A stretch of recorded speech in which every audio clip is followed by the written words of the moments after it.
Hello students, welcome to CR Digital Classes. I'm Hashim Ali Khan. So the platform of CR Digital Classes will provide you a number of videos on different subjects.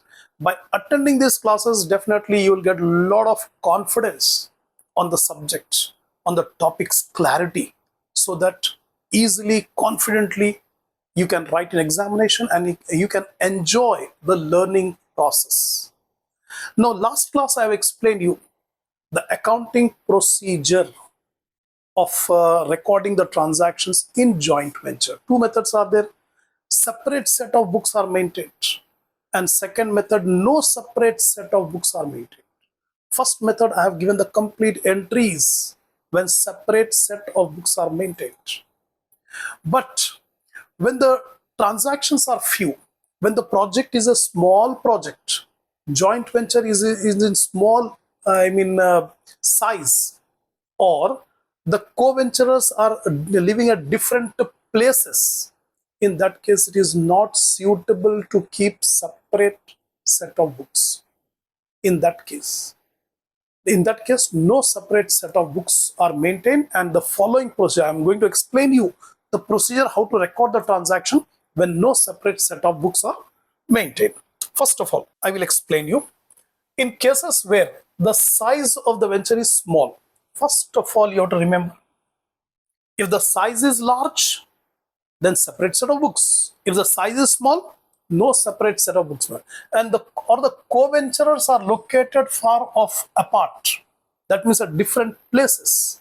One co-venturer is staying in Hyderabad, another co-venturer is staying in Mumbai, and both are entering into a joint venture. In that case, it is not feasible to keep separate set of books. In that case, no separate set of books. Then may not be. Instead, each co-venturer records the transaction in their own books. When no separate set of books are maintained, each of the co-venturer will record the transaction in their own books. The co-venturer staying in Hyderabad will record the transaction. The co-venturer staying in Mumbai, he will record the transaction in their own books, right? Without separate books. Now, this method is simpler and more convenient when the scale of the joint venture does not warrant a full set of double entry system. So, when the venture is small, then this method is most suitable. There are two variations of this method. Again, when no separate set of books are maintained, two different variations are there. First, when each co-venturer maintains a complete record of all transactions. The first method. The second method, when each co-venturer maintains a record of their own transactions. Variations. First method, each co-venturer will maintain all the transactions, whether conducted by him or the other party. All the transactions are maintained by each co-venturer. Secondly, each co-venturer will record only their own transactions, not the transactions conducted by the other co-venture. These are the two variations. Now I'll explain you each of them. First of all, when each of the co-venturer maintains a complete record of all transactions. In this approach, each co-venture maintains a complete record of all transactions related to joint venture. Two accounts are created. Remember this. Two accounts are created in the ledgers to facilitate this. Then each of the co-venture maintains all transactions. So two accounts they will maintain. The first account is joint venture account. And joint venture account is a nominal account. All expenses will be debited. Similar to profit and loss account, and is used to disclose the profit or loss. Just like consignment account. We will open joint venture account. It records all expenses and incomes associated with the joint venture.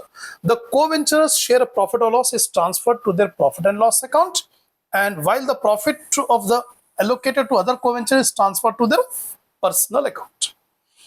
Each co-venturer will maintain two accounts, one joint venture account and the other co-venturer's account. He will record all joint venture transactions in joint venture account. They will find out the profit. The profit of A will be transferred to profit and loss account, and the profit belonging to B will be transferred to their personal account, B's personal account. Similarly, when B is maintaining the account, he will open the joint venture account, find out the profit. The profit of himself will be transferred to profit and loss account, and the profit of A will be transferred to A's personal account, right? This is the joint venture account. Now, personal account of the co-venturers. That means A will maintain B's account and B will maintain A's account. That's a personal account. Now see here, these accounts record transaction between the joint venture and the co-ventures.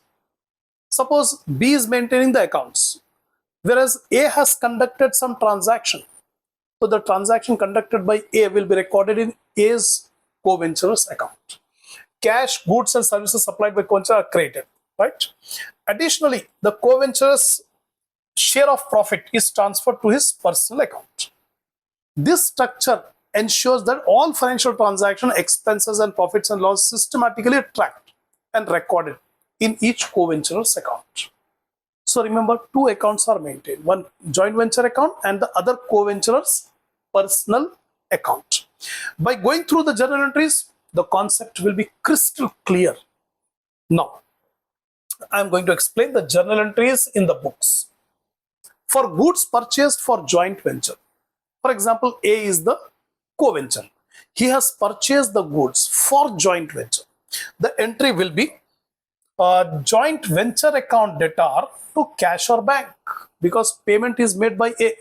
Similarly, for goods supplied from own stock, sometimes A will supply the goods to joint venture from their own stock, not purchased. So joint venture account debtor to purchases account. Thirdly, for expenses paid for joint venture, A is making the payment. So joint venture account debtor to cash account, right? These are the three entries. Now fourth entry. For cash received from co-venturers, the other co-venturer has given the cash. B has given the cash to A. Now we are recording the transaction in A's account. So entry will be bank account debtor to co-venturer's account. For goods supplied by co-venturer, some goods are supplied for the venture by the other co-venture. The entry will be joint venture account debtor to co-venturer's account for goods supplied by other co-venture. Similarly, for expenses paid by other co-venturer, so it's a joint venture expense. So joint venture account debtor to other co-venturer. If A is maintaining the account, so he will record joint venture account debtor to B's account. Now for goods sold, suppose A has sold the goods. So entry will be bank account debtor to joint venture account. This is for the sale of goods. 7 entries I have explained. Now I am coming to the 8th entry. For goods sold by co-venturer who kept the proceeds. Suppose A is recording the transaction, but B has sold the goods. B has sold the goods and kept the proceed with themselves. So entry will be B's co-venturer account debtor to joint venture. So here co-venturer's account debtor to joint venture. For goods taken over by co-venturer for personal or business use, sometimes the co-venturer will take the goods for himself, either for his business or for his personal use. In that case, goods are going out. So joint venture account should be created. If he is taking for business purpose, purchase account. So purchases account debit, joint venture create. If the joint co-venturer has taken the goods for business use, if the co-venturer has taken the goods for personal use, then drawings account debtor to joint venture account. How many entries? 9 entries I have explained on this topic. Now, next, for share of profit or loss, finally, when all the transactions completed, joint venture comes to an end, we have to calculate the profit. When after calculating the profit, for profit, joint venture account debtor to profit and loss account to other co-venturers account. Suppose A is maintaining the account, so he will write down A joint venture account debtor to profit and loss account to B co-venturer account. If B is maintaining the account, he will write on joint venture account debtor to profit and loss account to A co-venturer account. In this way, they share the profit. The joint venture account debtor to profit and loss account, own share of profit, to co-venturers account, co-venturers share of profit. This is the entry for settlement of profit. The loss entry will be reversed. Profit and loss account debtor, joint venture, other co-venture account debtor to co-venturers share of loss. That is the opposite entry. Now for final settlement, when all the transactions are over, the final settlement, when money is received from co-venturer, cash or bank account debtor to co-venturer's account, when money is received. When money is paid to other co-venturer, co-venturer's account debtor to bank, opposite. That's all. So how many entries I have explained here? 11 entries I have explained. That's all. That is the first variation of no separate books. The second variation of no separate books are each co-venturer maintain their own transactions. That means A is the co-venturer. He will record only those transactions conducted by him only. He will not record the transaction conducted by B. Similarly, B will record their own transactions of joint venture. He will not record the transaction of A. Separate. Only own transaction. At the end of the venture, an account is prepared called memorandum account. In that memorandum account, we record all transactions to find out the profit or loss. Right? That is the second variation. Now I am going to explain in detail. In this method, each co-venturer keeps a record of only their own transactions. Remember this point. Own transaction will be recorded without tracking what the other co-venturers do. When the joint venture is completed, a memorandum joint venture account, this point you have to remember. At the end of the activity, specific purpose, at that time, an account is opened called memorandum joint venture account is created to calculate the profit or loss. The purpose of making memorandum joint venture account is to find out the profit or loss. This approach is especially helpful when the co-venture are different locations. This variation is important when both the parties are located at two different places and two separate accounts are maintained in this. Now see carefully. Two accounts are prepared under this method. The first is joint venture with co-venturers account. The name of the heading will be like this. Joint venture with A account. This will be opened by B. And B will open joint venture with A account.